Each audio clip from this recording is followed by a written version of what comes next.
Weekly, GarageBand, GarageBand Weekly, GarageBand Weekly. Ooh. Need an answer to your question? John, you'll have a suggestion. He's a fountain of all knowledge. I think he might have gone to GarageBand College. What he doesn't know, we'll try and find out. So join the chat and give him a shout. Hey, John. Hey, John. GarageBand Weekly. Good morning, good afternoon, good evening, and welcome into GarageBand Weekly here on Studio Live. Today, my name is Pete Johns, and for the next hour or so, we'll be chatting about all things GarageBand, Apple music production in general, technology, your questions, and, of course, the culmination of Songtember.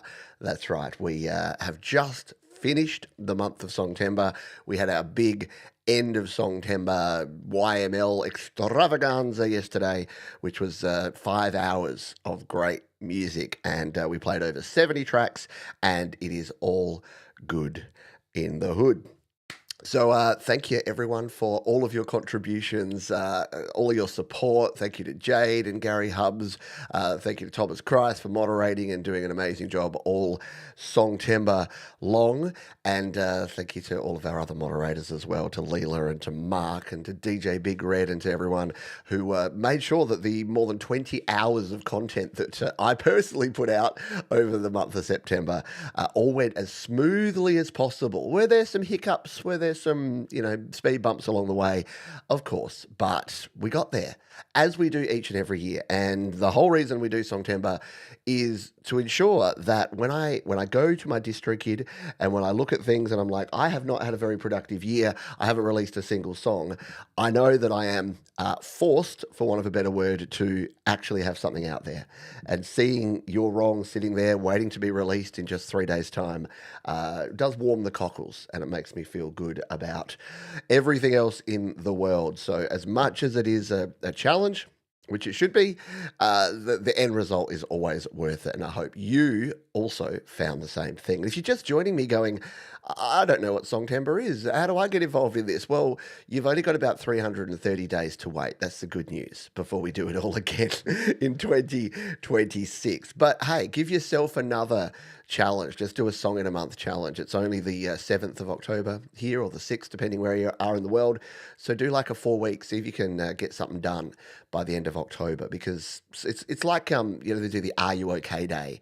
It's like that. It shouldn't be a matter of you just do it once a year, just to check in with people and to make sure that people's mental health is okay. It should be every single day of the year that you try and do something. Have an ace day. Have some achievement, have some contemplation, and have some excitement. Be ace. All righty, there you go. Songtember 2026, just around the corner. We'll say good day to the fine folks who are here with us live. If you're here live and you've got a question, just put a big Q in front of your comment, your chat, your live interaction. And if you're here on the replay, you can do the same thing. I've caught up on my comments. By the way, a public service announcement before I actually get to this. I am about a month behind on a lot of things, including emails, including messages, including, basically everything. Songtember just kind of does that. Plus, there's been a lot going on in the rest of my world. So, if you're waiting on a reply from me and you're thinking that slack old Johns, he hasn't replied to me, and I sent him an email like 3 weeks ago. Expect a reply in the next few days, because I'm going to go and catch up to Croctober. Well, at one point we were trying to do, what were we doing it, like Music Video Tober or something, where everyone makes a music video for their Songtember song. And I'm considering it. I don't want to bite off more than I can chew, because as we'll talk about in the feature topic, that's one of the main things I learn every year about Songtember is try to keep it simple. When you feel like you're way ahead, you're probably not. We'll get into that in a moment. G'day to Hugh Caldwell. Hello, Jamie Lynn. Hello, Dave Bops. We've got Joe Glenn here. Hello to Mark Bro as well. Eric B. Good evening to you. Hello, Al Davis. Music. Everyone did bring their A game for sure. I saw Doug Kidder sliding his way in there. Will that shirt be accepted by YouTube? I'll tell you a little story. But between the news and notes and the feature topic, I got a little story to tell you about how Pete did bad. Emilio is one folk that I owe a reply to. And in fact, I'll cover this now because Emilio's asked when the project file will become available.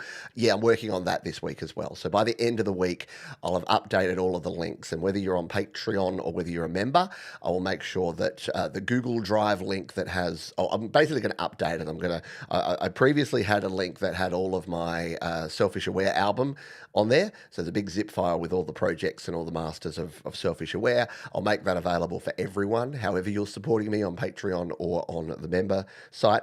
And I'll also add at least this year's Songtember, and I'll try and update that with projects from previous years when I can find them. Because, yeah, my file system needs a little bit of work as well. It's almost like I got a bunch of admin to do now. Now that the fun of music creation is over, I have a bunch of admin to get caught up on. Alexander Dean Francis, thank you for your kind donation yesterday on the show. Look at this, folks. It's closed off now. But you know what? I'm a lenient guy. If you missed out, if you really desperately want to be on the Songtember Legends for 2025, I'll make an exception just because you're super kind folks. But look at all of these people. In fact, I got a donation from Harriet B yesterday, so she has to be added here because I missed it because she was kind enough to donate via the PayPal link. So Harriet B is being added there, as well as Alexander and so many of you fine folks who have. And every year,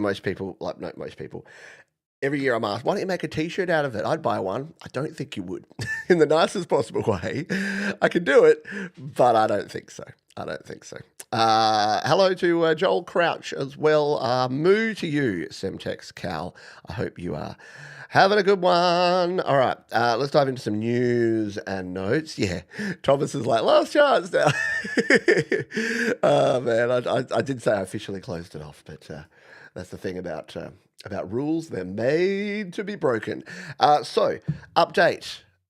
iOS, iPadOS, macOS 26.01 is here. So if you are a moderate risk kind of person, like me, time to update. So I've already updated my phone. This is weirdly enough, my phone is less essential to me. I always carry a second phone anyway, but my phone is less essential to me than my iPad and then my Mac. So I update the phone first. So the phone was already on 26.0 and I've updated that to 26.01. Everything's working hunky-dory, and 26.01 is now available. Most of the bug fixes and other improvements and stability improvements are for iPhone. There were some issues with the camera. There were some issues with battery life, which there almost always is with a new iOS update. So they've been remedied and rectified. There haven't been a whole lot of issues identified with iPad and macOS anyway, so it's not really going to fix anything. And if you're not updating because you are still working on a project, still don't update. 26.1 is the point where you want to actually update. That's usually the safe zone where they've ironed out the initial first day bugs in the 01 and the 02 releases, and then .1 is where and in fact, related to that, the beta version of .1 has just been released. So Apple seeds second betas of iOS 26.1, iPadOS, Tahoe, and all the others. So they're there for testing purposes. So if you want to be on the bleeding edge, you can go ahead and update to 26.1. There's no major features that have been added to 26.1. I'm not going to bother. I did the beta stuff when I was testing out, the new windowing system and other things that we had, the new audio system that we have in 26. But I don't need to go back on the beta path. I'm going to stick now to 26.01, which I'm going to update. In fact, why don't we update on my iPad right now? Let's jump in here because we won't. Actually, no, we'll do it at the end, because we might want to show some things from the iPad when we get into our main topic. Hello, Jade Star. Hello to anyone else who has joined us. Hello, Driven to Right. Anyone else who's joined us in the interim. Let's see what's next on our news and notes. I do have notes. believe it or not. Yes, October event rumors. Now, these are rumors. If I did know anything, I couldn't tell you anyway. So, hey, believe me, don't believe me, whatever. But I don't know. I know nothing at this point in time. But there are rumors of new hardware coming in October, which would be not uncommon. We do sometimes get an iPad event in October. So at the moment, M5 iPad Pro is the big news item. The M4 iPad Pro is over a year old now. It's been out for I think about 14, 15 months. So, yeah, it's about time, and the M4 chip was actually debuted on the iPad last time around. So if history repeats itself, we may get an M5 iPad Pro, the new AirTags, AirTag 2, and a refreshed Apple TV 4K. They're all the rumors. New Macs with M5 chips, they're an outsider chance. They're a maybe. But yeah, it's really going to be. But what I found was interesting though is that some of the sources, the mysterious sources, hint that Apple could spotlight creative and media production workflow building on the recent Logic and Final Cut updates. So, do we need to get excited that there might be new Logic Pro updates? I would doubt it, but then again, every time I say there's definitely not going to be an update or something's definitely not going to happen, it's almost guaranteed to happen. So, you know what? We take all these rumors with a grain, pinch, shaker, or entire lake of salt. You know those salt lakes where they do speed challenges? Yeah, that. So I guess the bottom line is if you're not desperately in need of an upgrade or an update and you want to just wait and see what happens, I'd wait another month and see how things go. Uh, Hello, Chris Lane Senior. After yesterday, all the beers are on me. Yeah, it was fine, Chris. We got there in the end. Just a few final mix. It's all good. Alexander Dean Francis. I'm relying on there being a new iPad. My 6-year-old iPad finally packed up on September 1st. Oh, wouldn't charge. Did my music for my Songtember overnight with my single remaining charge. Hello, that's pretty epic. You're like, I've got one charge left, and I'm doing it overnight. Have you got a toothpick and had a pick at the port? I only say that half jokingly because I've definitely had many devices that have been saved, and my video with 2 million views has helped countless people resurrect their potentially broken stuff. There you go. 17 months ago. There you go. Even longer than I thought. I know I've had mine. Because I've had to ask. Mine's on loan from Apple because they let me borrow. They're very kind and let me borrow stuff, and I'm 100% transparent about that. So I have a 2020 iPad Pro. My M4 iPad Pro is on loan from Apple. They asked for it back just before Songtember because it's a 12-month loan. And I said, can I keep it another month? I'd really like to showcase Logic Pro on the iPad M4 throughout the month of Songtember, and they were gracious enough to say yes. You've already took it to the repair shop and they said it's done for. Yeah, okay. Fair enough. I gotcha. So yeah, if it's already been checked, and quite often it's not worth the cost of repair and replacement because to replace the charging port, they basically have to pull out a bunch of the guts and replace like logic boards and all sorts of things. So yeah, once it's gone, it's gone. Does the charger port cleaning with a toothpick work on a USB? Yeah, absolutely. In fact, I should probably do an updated version because maybe some people don't realize it's a little different, obviously, because the ports are slightly different, but same concept. They tend because the Lightning, the USB-C has most of their connectivity sort of on the inside, so you'll know the difference between USB-C and Lightning. In fact, here's some I prepared earlier that I happen to have on my desk. So so your Lightning, the reason that these are so susceptible is see how all the pins are on the outside. They've got like 5 pins on each side, and they actually make contacts with the little things inside your port, whereas your USB-C is smooth on the outside. So everything that goes on is in the inside. So it's actually a better design because it means that there's less things that can go wrong. So that's why you find the old problem with the Lightning ports was that you'd have that wiggle room. So on this one's actually got the problem at the moment. I need to get at this one with a toothpick. This is the old iPhone SE2. But you notice how you get that wiggle? You get that side-to-side wiggle. And you can't really see it because it's working just to prove. But yeah, as I'm doing this, it's kind of going charge, no charge, because it wiggles around in there. And all those pins have to line up. And if one of those has one piece of dust that doesn't line up, it does the click, click, click, click, the charge, no charge thing.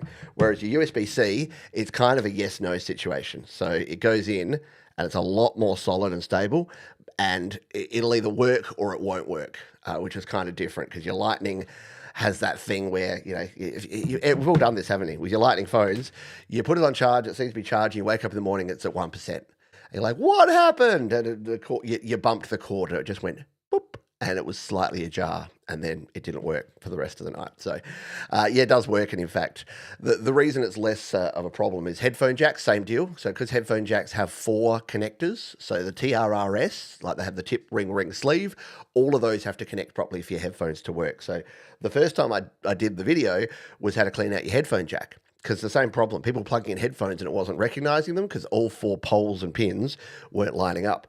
Lightning was the same. If all the pins aren't lining up, if there's a little tiny bit of fluff in there, a little bit of pocket lint, then it can cause problems. USB-C, less of a problem unless you've got a big chunk in there and it's not plugging in all the way. That's the way that USB-C and other USB usually goes awry. This has been Cable Talk with Johns. I knows my tips. I know, RIP, headphone jacks. We barely knew ye. All right, a couple of other bits of news and notes that I thought were interesting. This one, I know nothing of this, but it kind of piqued my interest because I think the next 2 stories are kind of the future of music creation, which is that it's not going to be your AI prompt. It's not going to be your Sunos and Udios where you go in there and you say, make funk song about rubber boots. And it's like, I got them funky boots, yeah. And it's just ripped off some James Brown riffs. That's still going to exist, but that's crap. Sorry, if you like it, like what you like, but don't come and submit it to Your Music Live. Just saying.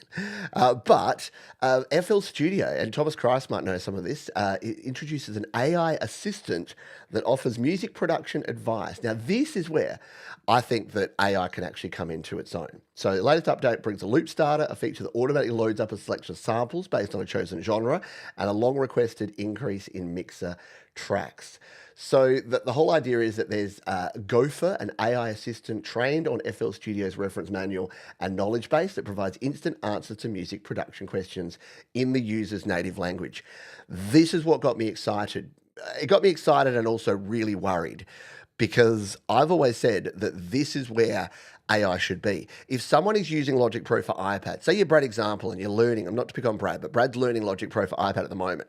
Why can't, instead of AI trying to make the music for him, why can't it suggest stuff? Why can't it see that he's clicking in a certain spot and go, hey, looks like, at the risk of it being like Clippy, hey, looks like you're trying to add a side chain. But just being able to go, how the do I access the master track? And then it will go, oh, it looks like you haven't added visibility to your stereo out track. Just go to your customize, tap on stereo out, and there you go. You can start adding plugins to your stereo track.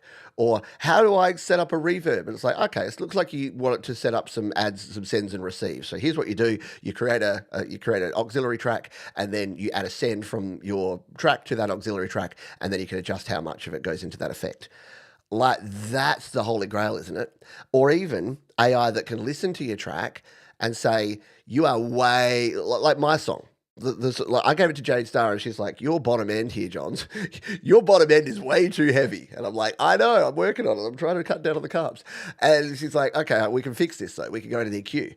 Shouldn't that be AI's role? Like, to help? Like, if these are the robots and these are trying to help us with what we're doing, shouldn't they be helpful? So I think that AI music production of the future, the good version of it, the ethical version, the version that I actually want to see, is where it actually helps you, where it tells you what you think. Like, wouldn't it be great if it said, your vocals sound too clean? How about we add an exciter? Or here's 4 plugins that you might want to test out. And you go test, test, test, test. Then you listen to it, and you as the user decides what actually sounds good. But if you don't know, you don't know. It reminds me of when I first started using Reaper. I love Reaper. Reaper, if you don't know, is a digital audio workstation available on Windows and Linux and Mac. And it's really, really good. It does everything, but it does nothing for you, to the point where you have to set up a track. You have to arm the track. You have to put the plugins on the track. There's no plugins. There's no presets. There's no anything there for you. You have to know that the rear EQ is the EQ, and you need to know how to add it, and you need to know how to set it up. It doesn't hold your hand at all. So it reminds me of that the reason I stopped using Reaper is that the learning curve was too steep. So I say all that to say, yes, welcome. Johns's Johns's new endeavor will be an AI assistant for GarageBand and Logic Pro. Hey, it could be done. If Apple don't do it, if Apple don't add in that sort of stuff, that's a possibility. There you go. I'm putting that idea in the universe. Will I do it? Probably not. But even if you could have a standalone app that somehow could use the API to, or even a plugin, like one AUV3 that's called like AI Mix Fix, and you put that on your stereo bus and it listens to your track, or you can put it on any track and it listens to your track and it gives you ideas. It says, based on how this track sounds and based on your overall song, it sounds like you need to have more top end, more low end, more reverb, more delay, less build up in the bass. I think it could be cool. I think so. Is this why there's all crying videos about FL Studio? Maybe.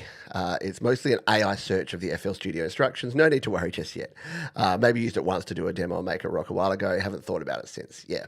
And look, if that's all it is, if it's just Clippy, looks like or if you have to actually feed it information, less useful. It's just a fancier version of the GarageBand users FAQ that I've got, because that's what you can do. Like if you go to studiolivetoday.com/GarageBand, I made this because I was getting so many folks asking questions about different things that you can do. So the idea here was, and it even says here, hit Control or Command F in your browser and search this. So if I wanted to go here and go reverb, then it takes you, how do I add reverb to a track? Tap on the mix icon, adjust the master effects, or tap the plugins and EQ and add the track reverb plugin. And then it links to a video. So I'm ahead of the curve here because I set this up 8 years ago as exactly this, as an interactive, searchable, how do I do a thing in GarageBand. So maybe that's it. Maybe I vibe code an app that you can be an AUV3 that you just stick on any track and then it's just a search function for GarageBand help. I don't know that Apple would love that. Anyway, it's worth thinking about, isn't it? I was watching Keonra do an auto EQ the other day. It did a good job. Nice. Very cool. You have to bring it up intentionally and type like ChatGPT. Okay. So it's glorified search engine at this point. So there you go. It's good to know, though, and called Gopher. Scott Kid 64, g'day to you. If you're a giant nerd, and I am, I haven't read this yet, but I thought it was interesting. Out of Cornell University, smart boffin people, there is a paper here. You can access the HTML or the PDF of it. So a bunch of smart people have put together music and artificial intelligence artistic trends, and it's how we study how musicians use artificial intelligence across formats like singles, albums, performances, installations, voices, ballets, operas, and soundtracks. We collect 337 music artworks and categorize them based on AI usage. So I just wanted to put this there as a link in the description to it because I'm going to read this. Yeah, this is going to be my my reading. I'm going to be sitting at the cricket later today and I'm going to be reading a college paper about because I think it's interesting because I honestly think there's two, like most things, there's two camps that are both wrong. There's AI music's going to take over the world. Humans are going to be redundant and it's all going to be AI in the future. Personally, I think that's bollocks. And there's AI is going to destroy humanity. It's the worst thing to ever happen and no one should use it for any purpose ever, which I also think is bollocks. As usual, the centrists are right in almost everything in life, but let's not go down that track. But somewhere in the middle is right. Somewhere where you use AI as a useful tool. And look, take AI out of the equation. I really wish they would stop calling things AI. Artificial intelligence is not the right word for this. It is workflow automation. It is efficiency gain implementation. It is just making it easier. It is making creating easier by getting the technical bollocks out of the way so we can get on with the actual music creation. That's what I think this is all about. So if you just take the AI away for a moment and just go, wouldn't it be easier if I could just tell Logic Pro, I'm doing a rock track and it goes, and it sets me up a drum kit with a nice rock drum sound, sets me up a few guitar tracks with some tones that I can choose from, a bass track, a few vocal tracks, and maybe like a doubled vocal, and then a couple of buses for reverb and delay. And it goes, there you go. I've just got you started with a rock track. And look, that's a template, and templates exist. All we're doing is connecting the dots. Instead of you having to know that you have to download a template and then put it into your project, it just does it for you. And that's all this is. It is just human-led automation. And I get very frustrated when people think that AI is either the death and the doom of society, or it's the best thing ever and everything will be AI in the future. It's not. It's going to be a combination of the both. And we're still going to need humans creating music. That's what I'm saying about that. All righty. And Jay's covering some more AI stuff. And look, we've got to keep a finger on the pulse of this stuff because it will impact us in one way or the other. It's the know your enemy concept too. If you think that folks like me and Jade, because we're talking about, we're covering AI too much and we should just ignore it, I don't think you can ignore it because we need to know it. We need to know what's actually happening with it because some of these tools might actually be useful. I know. And if you close your eyes, close your ears, go la la la la la la la la, close your mind to all this stuff, yeah, you might miss out on something really cool. So yeah, as usual, don't poo-poo it and don't worship it. Just sit somewhere in between, and we'll all be fine. I got a warning yesterday. I was a very naughty boy. He's a very naughty boy. He's not the Messiah. He's a very naughty boy. That's me. So don't listen to what I do or say, because apparently I don't know how to run a YouTube channel. And in fact, before I get into the story, a big thank you. A photo just popped up on my Facebook. I don't normally look at those memories, but this one made me smile. It was me walking out of my corporate building for the last time. It was on the 4th of October, 2000. And I remember vividly because I hadn't actually been to the office. This was the Cove time. This was the before time. Hadn't actually been to the office for ages. And it was the most surreal experience because for those that don't know, I was made redundant at the start of September. And there was a 4-week transition period. So September 2020, they're like, Johns, you don't have a job. I'm like, rad. I wanted to do this anyway. And so I'm kind of just waiting out the clock. And they're like, we got this job. Do you want to apply for this job? And I'm like, no, not for me. Not good. All right. So we get to the final day and I'm stressing out at this point because they can, if they want to, just push me into another job and say, as long as we pay you the same amount, you got to stay and we're not going to pay you a redundancy. So I'm there waiting and waiting and waiting. And then it got to the final day and I'm like, cool. And so I walk in there and at this point I hadn't been to the office for ages. I didn't even recognize the person at the front desk because everyone had changed and everything had been going a bit weird over the Cove times. I remember I'd walk in. There was a duty there. The security duty took my temperature because you weren't allowed in the building unless you had your temperature taken because we thought that was the big defense to the Cove not spreading at that point. We didn't, no vaccinations, no masks or anything. Just make sure that you're not a bit hot. But we were doing what we could do. I don't disagree with that anyway. So I got my temperature taken. I had a box with my laptop and my phone and my headset and a few things in there and my security pass. And I'm like, hi, I'm Peter Johns, and I'd like to leave forever. And she's like, what? Oh, okay. Yeah, sign this. Give me a pass. Okay, bye. I'm like, see ya. See ya.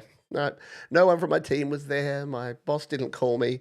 It was if I cared about this sort of stuff more, it would have been the saddest moment of my life because it's just cue sad Hulk music of Pete. Do do do do do do do do do. But instead, I've got this wonderful photo of me, and the smile of my face and the look of relief of just like, it was amazing. So I say all that to say thank you.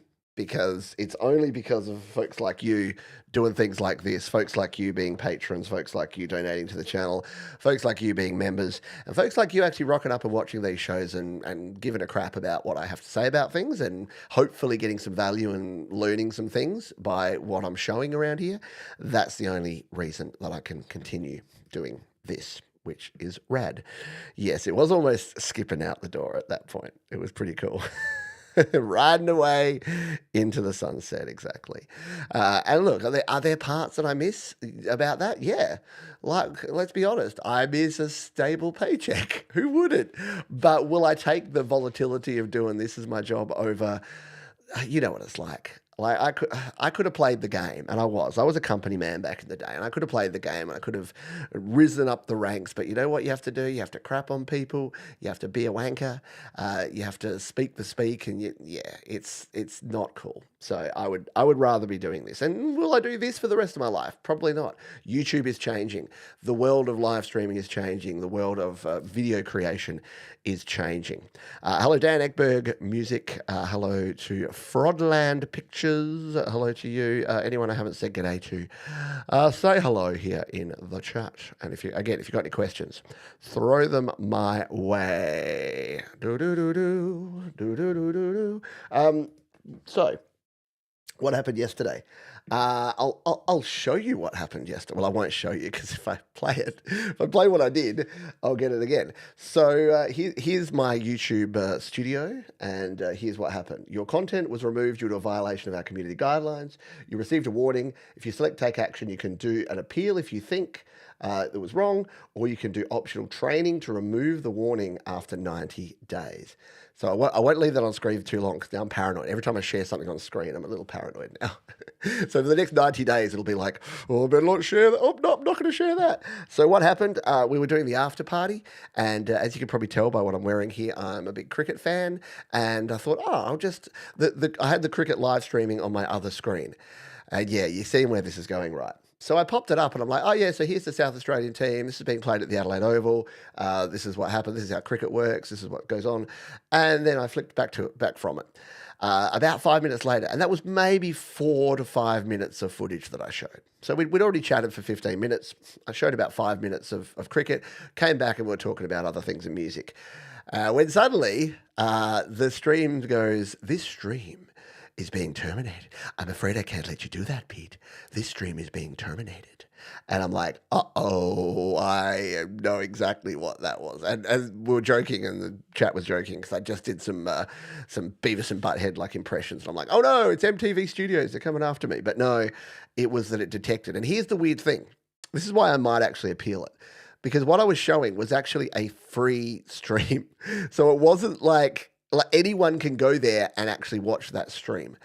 So it wasn't like it was an international game that was, on a pay-per-view or that was on a paid streaming service. You can go to cricket.com.au and click on the stream and stream it yourself.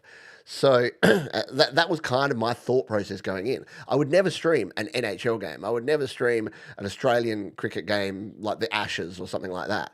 I know better than that because they're all on commercial TV and they're on commercial streaming platforms. This was a free stream. This is like me streaming, I don't know, the local civic centre's meeting that they put out on YouTube, that they put publicly out there. So, yeah, that part was a bit weird, but I think again, it's automated, it's robots. No one was watching. There was no person involved in this. The robots were watching. They saw the score in the corner. They saw the grass and they saw that it looked like a stadium because it was Adelaide Oval. And they were like, this is clearly a problem. And the thing is, if I do object, it won't go to a human either. So I could probably go in there and put an appeal in and it will probably go back and I'll just say, I think this was done because you thought it was it was actually a free stream of a local game. And that might work. Or I might just leave it and take my medicine. So, is this going to affect anything? No, it's a warning. So it's a first warning, but it is a first and final warning. If I do the exact same thing again, which I ain't going to do, I will get a strike, a copyright strike against my channel. What does that mean? It means that I can't stream for a week. And it means that there's some other limitations on what I can interact with on the channel. Can't upload, can't stream. I'm basically in YouTube jail for a week. So not going to do that. Learnt my lesson. Again, it's not unfair. It's not I can't believe they would possibly. No, it's none of that stuff. It's not poor little old me. It's I didn't really think before I acted. And afterwards I was like, yeah, of course. The robots would think that that's something that I shouldn't be streaming. So, yeah. And I could get all indignant about it and say, but I didn't know. But guess what? It's never a defense, is it? I didn't know. Ignorance is not a defense when it comes to these rules and regulations. And I'm using their platform. I'm basically building my house on borrowed land. YouTube, Google, Alphabet, they own everything to do with this platform. They can put XP leaderboards on, they can change your name from handles back to other things, they can prioritize short videos, they can choose which videos get monetized and don't. If you read your terms and conditions of what we have here on YouTube, it's very clear. We put our stuff out there and then they decide what they do with it. And if we don't like it, guess what? You can go to one of those other platforms. What's the one? I never remember the name of it. The one with all the crackpots. Handle? No, what is it? Ripper? Real Roarer? Someone will know. Anyway, it's cool. And yeah, you can call it vacation. Hello, Laurie's Mishmosh. Hope you're doing well. And do be careful with music as well. It is predictable. Cricket bat right to the the cricket, not just a cricket, the cricket. So yeah, don't do that. Don't. And the weird thing is that when I had to do the training, this was funny. I should have actually filmed myself doing the filmed myself. I should have done a video of the training I had to do. It was 7 questions, and it was like Natalie is a live streamer who comments on music videos and gives educational talks about the voices and people singing. But she's using music video clips that she doesn't have a copyright for. Is this okay? And I'm like, no, Natalie's bad and she should feel bad. Violation. It's like, that's not quite right. And I'm like, wait, what? And so I clicked the, no, it's not a violation because she's adding content to it. And it was like, yes, correct. And I'm like, oh my God, if Rick Beato had to do this training, he would be triggered, man. Because that's his big thing is he's like, I do this and I get pinged all the time by these record labels and these bands and these artists because I use their songs and I talk about the mixing or I talk about the songwriting or the construction of them. And it's like, yeah, he gets pinged constantly for that. But so the thing is, the difference there is you can do that. And this is where Rick Beato comes down on it. But he wouldn't be getting as many strikes as he's getting content ID claims. And that's the difference. So the reason that Your Music Live has been running for 276 episodes and has had 0 content violations in that entire time is that I don't monetize those streams. And I accept that I'm going to get content ID claims on every stream every week. So it's not about that, but it means that if I wasn't sponsored, it's why DistroKid are so important to me in this channel, because if that wasn't a sponsored video, I can't make any revenue on those videos. So it's why very early on, I was super grateful that we could get a sponsor like DistroKid who sponsor the show each week, because I can't monetize. It's the most watched video I do every week. Can also make $0 from it because there's no, you'll notice there's no advertising on there. There's no ads that are inserted in there on the live stream or the replay because I leave it completely unmonetized for that exact reason that I know as soon as I put it out there, it'll go straight into at best revenue sharing, but most of the time the revenue goes to the original creator if I was to put ads on it. Anyway, that's a long explanation about something, but I just thought it was interesting because I know that other folks are dabbling in this sort of thing. I just want you to go in 100% eyes open with this stuff. If you don't own the content and if you don't have permission, just don't do it. Just don't do it. It's the safest way to go of all. Hexagontagonal. Oh, thank you. Thank you. I appreciate you. Hello, Hexagontagonal. Hello, Cold Acre. How are you? Hope you're doing well. And yeah, don't be a rebel and play the Eagles. Were they inserting ads into a free stream? If so, when you were restreaming, it would throw their analytics off the ad views. If it wasn't ad-supported stream, then appeal. Yeah, and that's the thing. It wasn't. It was a members-only stream. So it was just a member stream. It was unmonetized, and I can appeal. I'm sitting on it. I'm not going to jump in there. I'm not going to jump in there and go off half-cocked because the problem is if you appeal and it fails, that can actually have worse ramifications. If you just take your medicine and go with it, it's usually fine. And the fact that I've gone 8 years without one of these, and this is the first time I've had this particular type of community violation, I think I'll be fine. But yeah, again, it's just a lesson. It's a learning. And that's why I wanted to talk about it, because I want to be open about it. You can always mess up. It's like I look at Jim Browning, who lost his YouTube account to scammers. And he's a scam baiter. He's one of the most sophisticated cyber crime YouTubers in the world. He's a smart dude. But he fell for a scam, and he lost his channel. He got it back, thankfully, but not without it being a couple of days of like and say Linus Tech Tips, same thing. So this stuff can happen to anyone. It happened to me, and I want to be a cautionary tale to hopefully help other folks. Yeah, sport and Eagles. Oh my God, can you imagine? Today's stream, I'm going to replay the 100-meter final from the Tokyo Olympics, and the soundtrack is going to be Hotel California. It's like, wow, now I'm off. I know, I'm on their radar now. See, the thing is, I'm not. I'm not on their radar. I've tweaked the algorithm, but now they just know I'm a bit of a naughty boy. Maybe that'll push my views up, because people know that I'm out there willing to do naughty things. Now, we're 41 minutes into the show. Let's talk about our feature topic, because it is the fact that we've just finished Songtember. Here's my Songtember song. Here's the project file. Here's everything. You've seen this. You've heard this. I don't think we need to go through this in much more detail. But I did just want to talk a little bit about a few things that I learnt along the way, of things that kind of worked for me, didn't work for me. And number one, and it always is this case for me and for other folks as well, is I always bite off more than I can chew. So at the start of the month, I always have these ideas, and I'm always like, I could do 2 songs. And I think I even got halfway through and like, oh, I'm ahead. I could totally do that second song. And I realized that just getting the one song done the best I can is always the best thing. And I even thought, oh, I'm so far ahead of this, I could do the video too.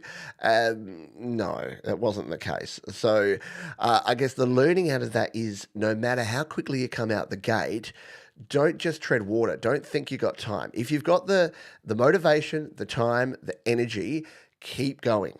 Don't rest on your laurels, because otherwise your laurels will end up really sore, and you'll be like, damn it, I've been leaning on my laurels all day, and now I've got this really sore, red, inflamed laurel. So yeah, just keep going when you start recording is the best thing to do. Number 2 is ask for help. I didn't even ask for help. I just got help given to me. So I didn't have to ask Jade to do the drums. She just did the drums. I didn't ask Gary to do the bass at all. He just went, this bass is a bit rubbish, Johns. I'm going to do bass for you. And he did, and it was rad. Like, we had the idea with the gang vocals, and again, I wasn't backward. I didn't put a whole bunch of barriers in the way, because what I could do is be really conservative and say, oh, but if I get people's gang vocals, then how am I able to use this? How will this affect me legally if I'm selling this product, if I'm streaming this product? And look, they're valid concerns, but I don't know. I think a lot of people spend way too much time worrying about the logistics and worrying about the legality. I'm not saying just go off rogue and start stealing stuff or streaming copyrighted content, because clearly we see how that ends up, but just trying something and doing something different. With this song is so much better because it's got all those gang vocals that it would have been if it didn't have the gang vocals at the end. So yeah, just accepting the help and accepting contributions from people is definitely the way to go. I also learned that the importance of, not that one, this one, of getting someone else to listen to your mix. So this is where I think that having, something like an AI mix listener in the future might be cool, but having other people listen to your mix, because you're going to miss things. You become sort of not deaf, but you get that ear fatigue, and you are so close to your own music, you're so close to your own song, that sometimes you can't see the forest for the trees, and that can be a problem, or you can't hear the bass for the treble. So just someone coming in and doing a few small tweaks, or just giving you some suggestions and ideas about what you can do, can really, really help out. The flip side is also true. I think you can be too collaborative, and I've learned over the last few years. So, going back to song tempers of like 4 or 5 years ago, I did a lot of the stuff online, and I took basically I wanted to be so interactive that I kind of took on board everything everyone said, and you know what that ends up with? That ends up with a giant mess because some people will want you to add in chords and pads and synths, and some people will want you to keep it really raw and lean and gritty. Some people will say you got to layer up like 15 different harmony vocals. Some people will say, nah, keep it simple and keep it like crisp and add some distortion and make it rock. So basically, you can't please everyone all the time. So what I went with this year, and you probably noticed this as we were going along, is as I was building out my little document that we have for the songwriting, which I'm going to bring up if I can grab it here. Songwriting, Songtember. So yeah, I had mixed notes, and I took people's stuff on board, but I didn't do everything. I didn't go with every single thing here. So Hayes definitely needed more grit and power. Compression, presence, exciter, overdrive, yep. Balance, more lower haze. I did change that. I did use the quiet. I used chroma glow on those vocals. That was good. The hi-hat start, I went through a bunch of different ways. Some people loved the hi-hat. Some people said cowbell. Some people said nothing at all. I tried it. I lived with it for a few days with all the different ways it could be. And then I ended up going, yeah, I actually just think it's the dude's voice. Now I'm listening to that going, oh my God, I don't want to hear that guy's voice ever again. But it's kind of permanently attached to my song. I think at some point I need to do a remix, a no dude remix. So just don't have that guy in there. But I think it works. It works for the song and it works for what we went with. So listening to people, taking on advice, but also not taking everyone's advice all the time because you can overdo it. And I've definitely been guilty of that in the past. My release was a little bit late, so in hindsight's 2020, I would have pushed a little harder at the start to get the mixing and mastering done a week earlier, so I could have spent the last week in September promoting and getting ready for the release and having it come out maybe on October 1st instead of October 10th. So, and I rectified that by working around the system and putting it up on Bandcamp, which you can go to right now if you'd like to. If you'd like to support me and get something back in return, you can go and buy the song. I also put together a Bandcamp album. Let's go over to my Bandcamp. What is it? It's petejohns.bandcamp.com. I went over to here. Oh, we're updating how payouts work. Huh. Okay. Oh, they're moving to Stripe. Well, there you go. There's some news for you. I'll have to set this up. They're moving to Stripe. So it looks like there's no more PayPal being offered. So there you go. But I set up the Songtember collection here, which is updated with all of the songs. You've got Hold On, New Beginning, Work in Progress, Grown, Choices, Learn, and You're Wrong. And we've even got some bonus tracks on there from the remix by Thomas Christ and by Mars Capone. Every Pete Johns Songtember song ever. So yeah, you can pick that album up if you'd like to. Oh, you can offer your fans digital discography for a special price. Ooh, there you go. Maybe I need to set that up. My discography is only 3 things. I need to get all my other stuff up on Bandcamp for sure. Yeah, look, it's the way things are going. DistroKid's been this way for ages. In fact, a lot of people don't like the fact that they have to have a credit card to get paid with DistroKid. And look, I used to use PayPal for everything. I've learned in recent times that PayPal is a pain in the butt. The other day, I accidentally paid for something with PayPal, and for some reason, it didn't use my credit card that I have on file that I've set as the default payment method. It withdrew from my bank account. And I don't know if you know this about bank accounts, but when you've got no money in them, they hate being withdrawn from. So yeah, I'm hit with like overdraw fees, and I had to chase it up with the bank, and I had to chase it up with PayPal. So yeah, PayPal used to be good because it was much more secure. These days, I think PayPal, it's been enshittified. Like everything else on the internet, it's gone through its enshittification process, and now it's not as good. Still secure, still good, still adds another layer in between. But yeah, plus, I was doing my taxes. I know, exciting stuff. I was doing my taxes last week, going through all the purchases. Probably PayPal is. you got to go to PayPal to see what you actually spent money on. So on my bank statement, it just said PayPal payment, $21, PayPal payment, $10, PayPal payment.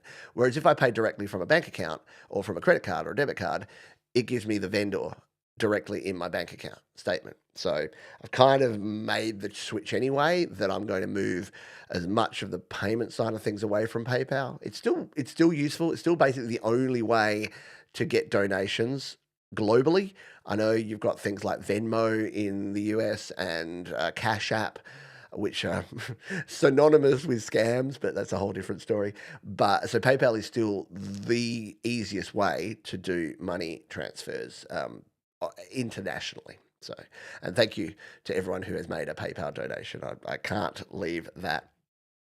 Yeah.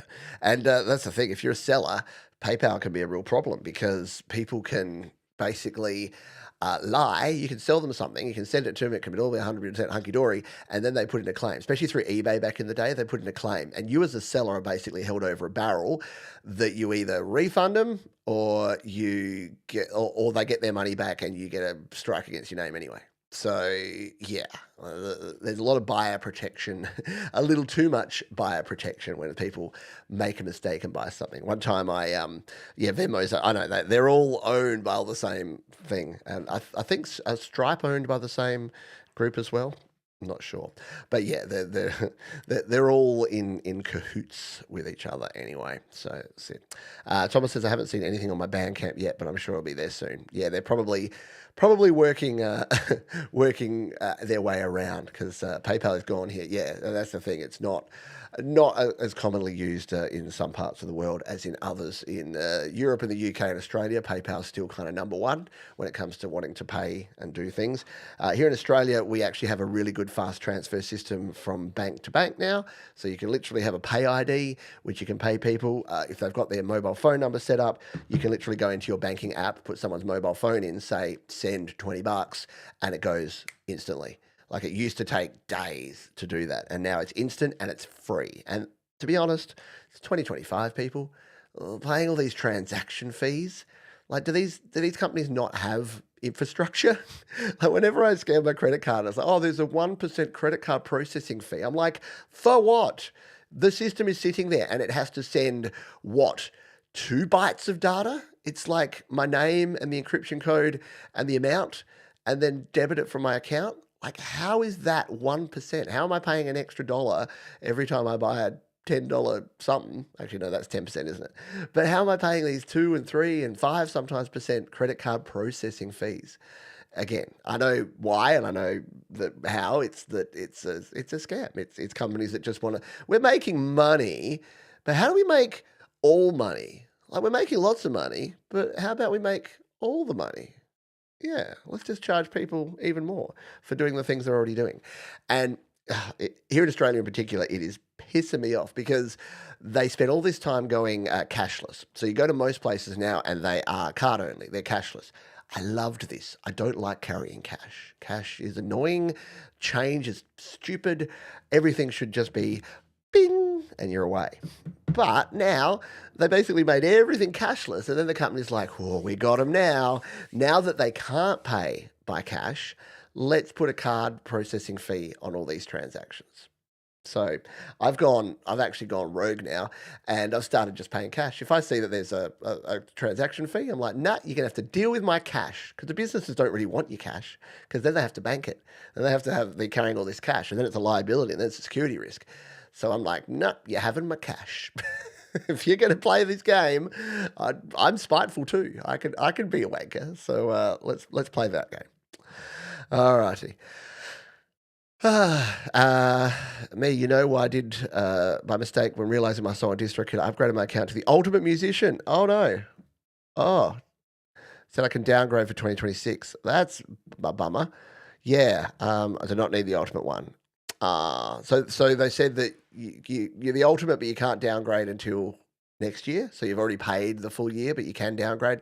At least if they can make sure that you keep a copy of where they said you can downgrade, because technically, in their terms of service, they say once you've upgraded, you cannot downgrade. grade. So yeah, just make sure that you do that. But sorry that you selected the wrong one. Yeah, that's a pain. That's a pain in the bum. Or maybe you just pump out a whole bunch of music and create your own artist label and release other people's music, Sylvie, and become this big record producer with your Ultimate account. There you go. Make the most of it while you got it. All right. I think we are coming towards the end of the show. We are. If you haven't already hit the thumbs up button, feel free to go ahead and do that now. Thank you for everyone for hanging out here. Up next, if you're here live, we have Mr. Frank Terzo. And yes, it's that time of the year where I don't run into Frank. In fact, in another month, there'll be a big gap between me and Frank. Maybe we'll have 2-hour-long GarageBand Weeklies. Yeah, you need to listen to me talk for even longer. But if you go right now, you can jump over and get yourself ready here. I'll throw a link in the chat for you. You can go and get yourself set and listen to Frank. Frank was on a absolute tear yesterday donating on my live streams. So thank you, Frank. He gave memberships. He looked up. Thomas has beat me to it. Should have known that. So he was giving away memberships. He was giving donations, and he's a good man. Not just because he donates to me, but because he really does care about you and your music and the community. I was talking on the shows over the last couple of days that the Venn diagram, if you don't know, that Venn diagrams are those ones with the circles and they link up and there's like a little bit in the middle where all the circles come together. And I think our Venn diagram of Frank and his friends and their community, of the metalhead hippie community, of Thomas Christ and You Rock, of me and Your Music Live and Studio Live Today, of Jade Star, I think we've got this nice nucleus now. There's some people that float around the edges that might, like Frank but can't tolerate me, or love Jade but think my music's too wussy, so they don't watch as much of my stuff. That's totally cool. That's good too. But I think there's this core group of folks that are just passionate about creating and sharing music, and more importantly, are good people and passionate about helping other people do the same. So little did I know that I would find so many like-minded people. And for everything you can say about the internet, everything you can say about social media, everything you can say about how bad things are in 2025, we just couldn't do this in 2015 or 2005 or 1995. We wouldn't have the scope to do any of this stuff. It would just be me. Like, I was always a nerd. So back then, I was on the chat rooms. I was in the Yahoo chat groups, the Yahoo message groups. I was on the IRC channels. I was in the what were they, the news groups that were like alt.tv.simpsons and chatting about things, and alt.music.recording. It's like, oh, I've got the new Tascam MK24424. What are you recording on?